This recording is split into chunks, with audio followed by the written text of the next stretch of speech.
Hi everyone, welcome to the podcast. P is for Plog. This is my weekly podcast that's talking about my life as a professional plogger.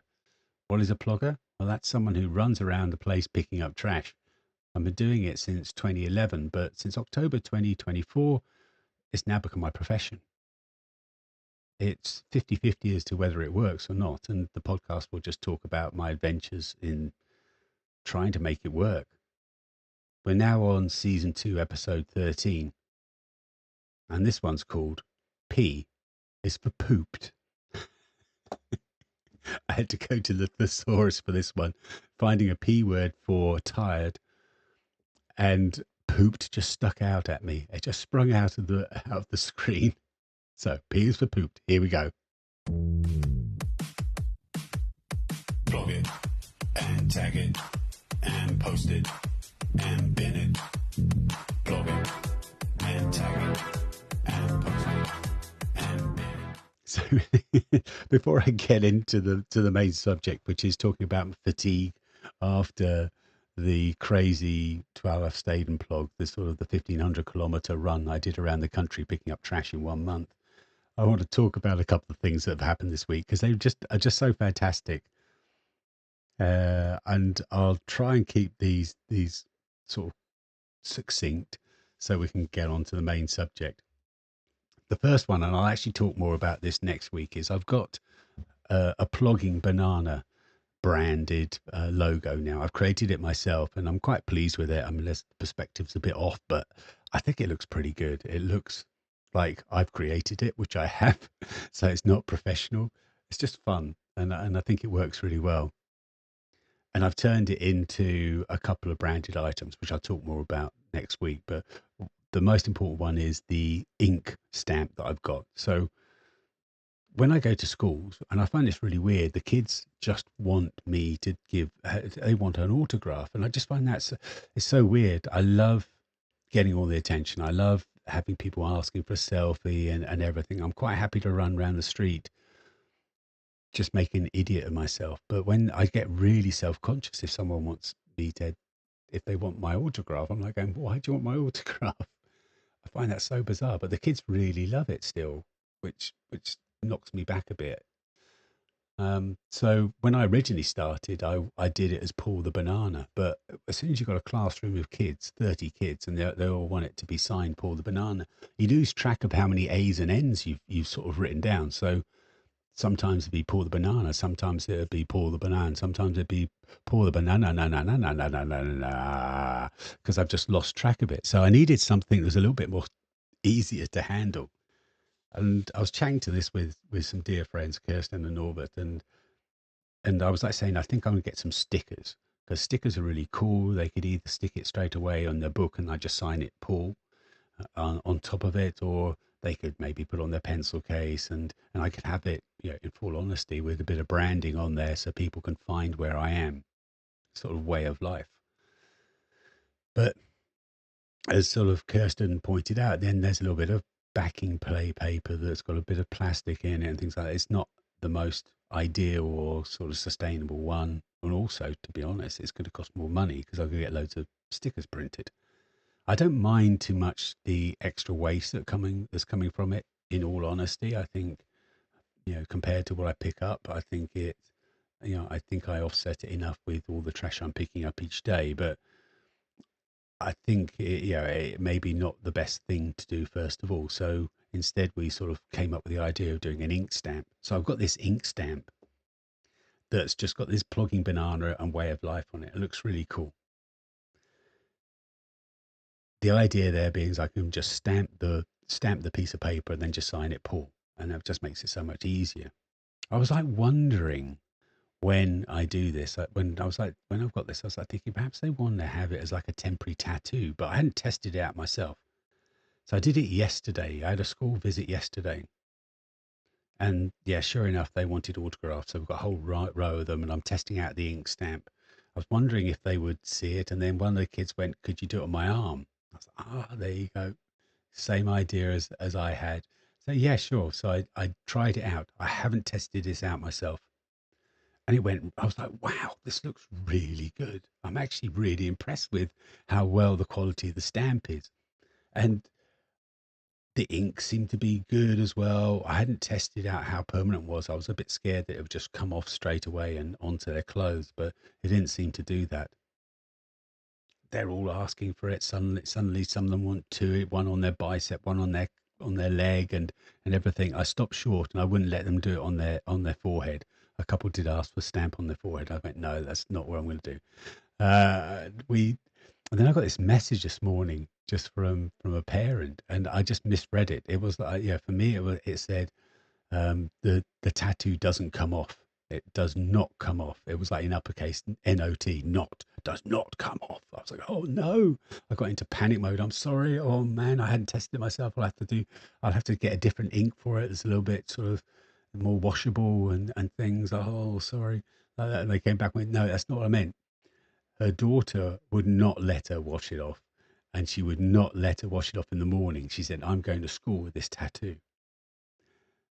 How cool is that? That's just so fantastic. It's like suddenly the kid had so much fun at the workshop yesterday and having this tattoo that they want to go to school the next day with it on, still showing. I mean, that's like this sort of proud moment that the kid's done. I did this cleanup with this banana guy.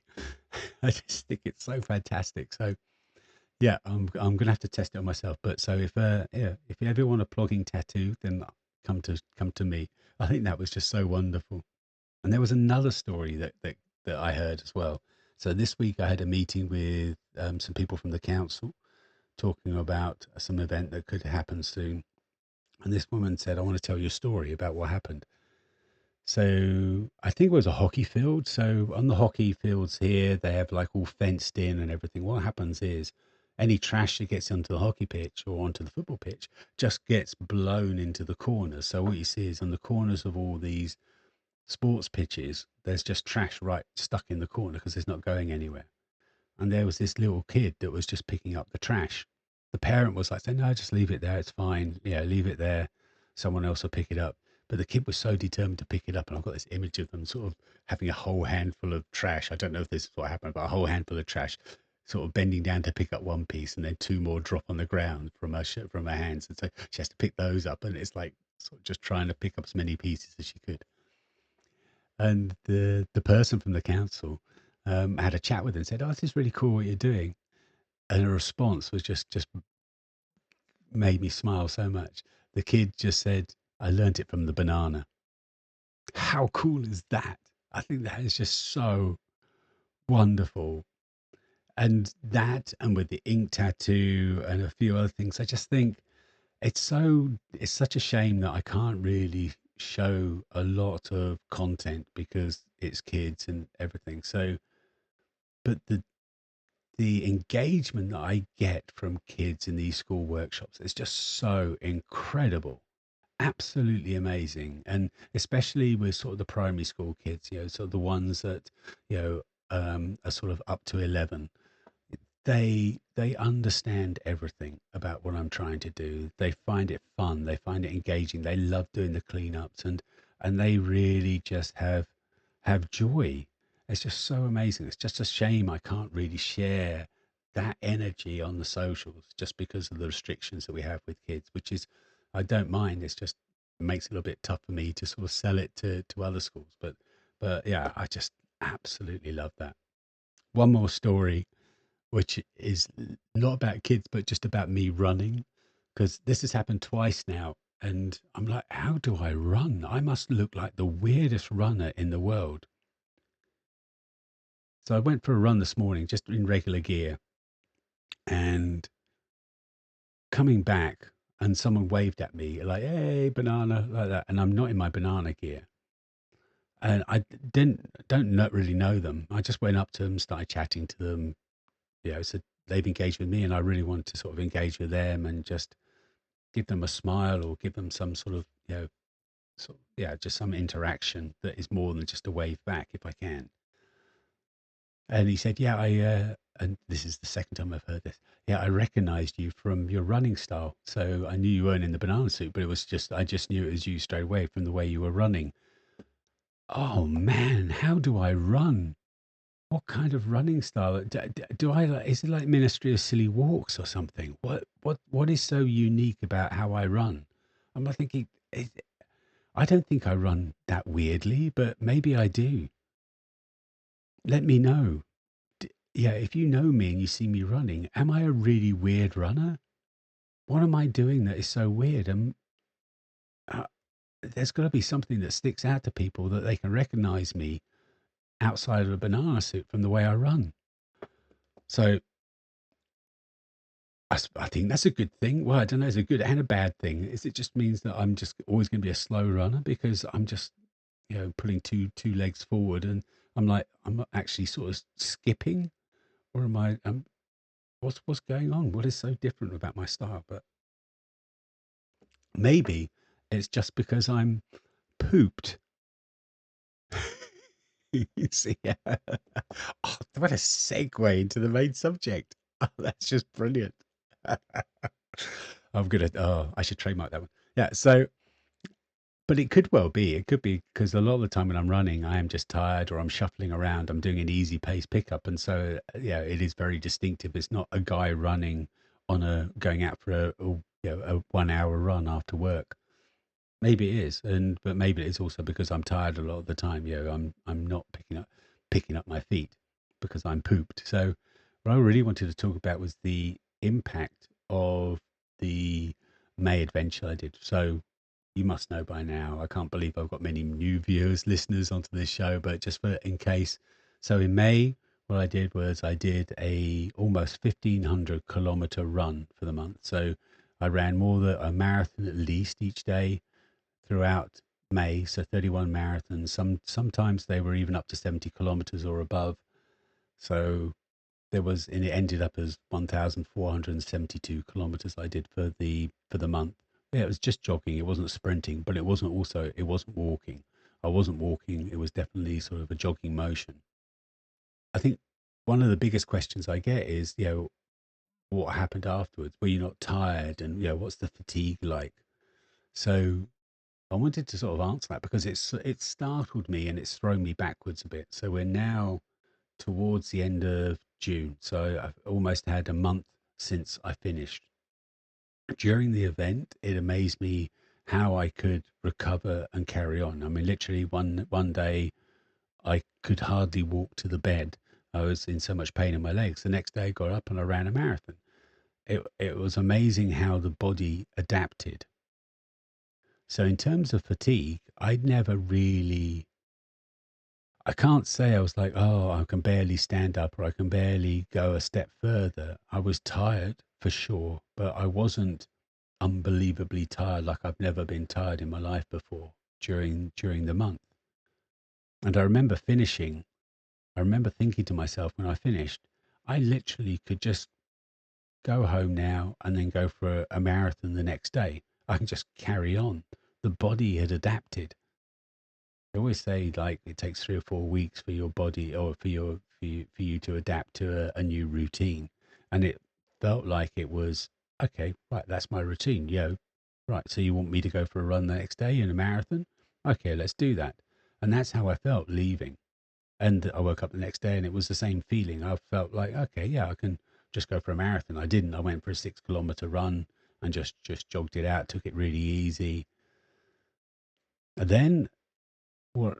So I wasn't really fatigued the day after, but then about 3 days after, I think it was around 3 days after, it was it was like my body went, oh, so we're not doing this anymore then. So it's not like you've had a day off and you're going to do it the next day. It was like the body said, okay, so you're not running a marathon now. That means I can rest, I can recover.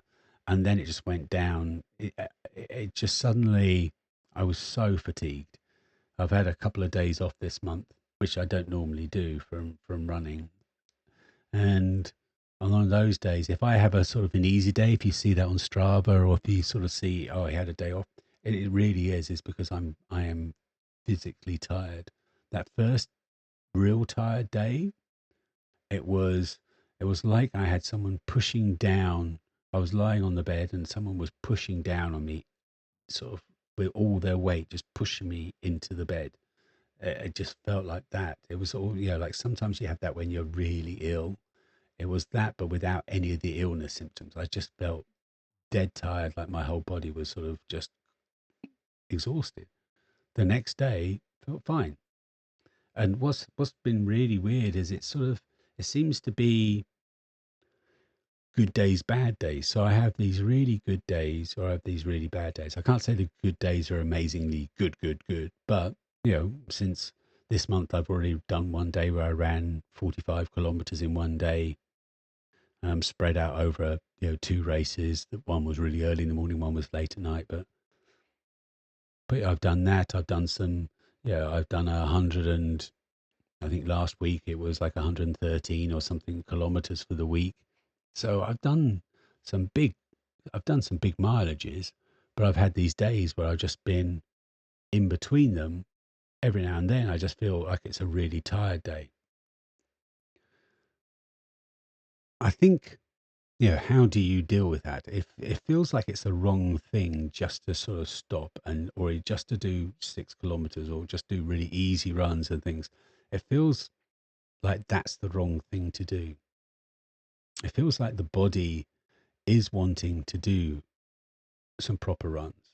It is wanting to do that, but it feels like it's just saying, right, today, no. Today I'm going to have a little bit of a break, and I'm just letting the body decide what happens on that day. So yesterday at the school visit, I ended up doing a 2 kilometer run. That was it. It felt like that was the right thing to do. It was a big long day. Whereas normally I would have sort of made sure I still got like a 10 kilometer run in at least on that. But it just felt like, no, the right thing to do is just, that little jog to the train station. You don't need to jog back after, just do that and just walk the rest. So that's exactly what I did. And so that's physically. The other question you get is, well, how pooped are you? How pooped are you mentally? And that one's a little bit more difficult to answer. And I think that because of the whole purpose of this podcast, just to tell you how the product, how it's going as a professional blogger.